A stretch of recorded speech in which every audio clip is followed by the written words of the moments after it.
problem with that. So my question to you is, what will you tell the president when he says, I ran on a set of principles that I will not cut Social Security, Medicare, and Medicaid? Will you tell the President of the United States, Mr. President, keep your word, be honest with the American people, do not cut Social Security, Medicare, and Medicaid? Senator, your question was, what would I tell the president? And I listened as Senator Cotton was giving his introduction, and I really liked what he said. I didn't know what he was going to say until he said it.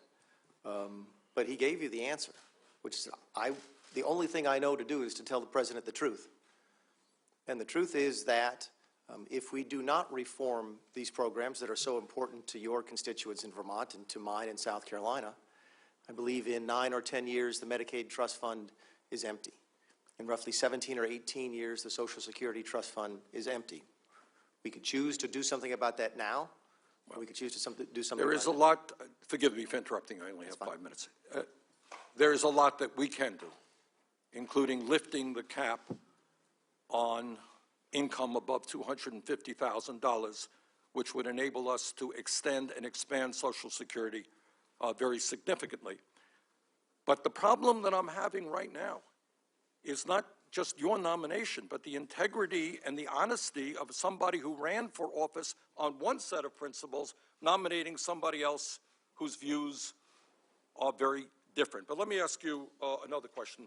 When you were a member of the South Carolina Senate, you voted for a proposition that said Social Security is unconstitutional. Do you believe that Social Security is unconstitutional? No, sir. It was brought to my attention this morning before the hearing. I don't remember the vote, but I can assure you as I sit here today, I do not believe that Social Security or Medicare are unconstitutional. You were one of 6 members of the South Carolina State Legislature to vote on a proposition that said Social Security, the Department of Education, Medicaid are in violation of the 10th Amendment. You no longer hold the view that Social Security is unconstitutional. I believe you, Senator. I have no reason to disbelieve that. But again, as I sit here, I will not be arguing to the President of the United States that Social Security or Medicare are unconstitutional.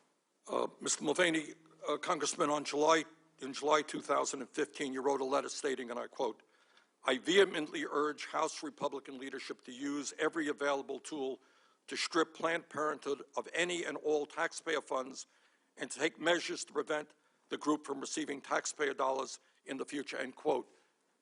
Some 2.5 million Americans, many of them low-income women, now get their health care through Planned Parenthood.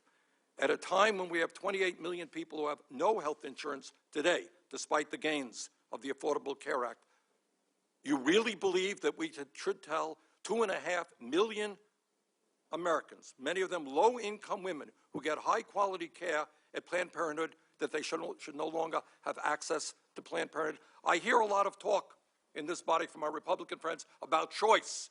We want to give people choice. 2.5 million Americans, many low-income women, choose Planned Parenthood as their choice for health care. Why would you deny them that choice? Senator, I don't have the letter in front of me, but I do remember the debate, and I also remember what I voted for, and it may have been addressed in the letter. The proposal that the House put forward in July of 2015 would have moved the money from Planned Parenthood to the federally qualified health care clinics, which are more prevalent, more available, and actually serve more needy women than Congressman, I know a lot about the community health centers. I'm one of the leading advocates for them here and help increase funding for them. But 2.5 million people, mostly women, have chosen Planned Parenthood.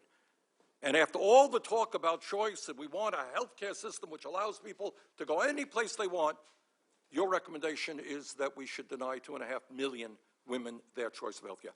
Thank you, Mr. Chairman.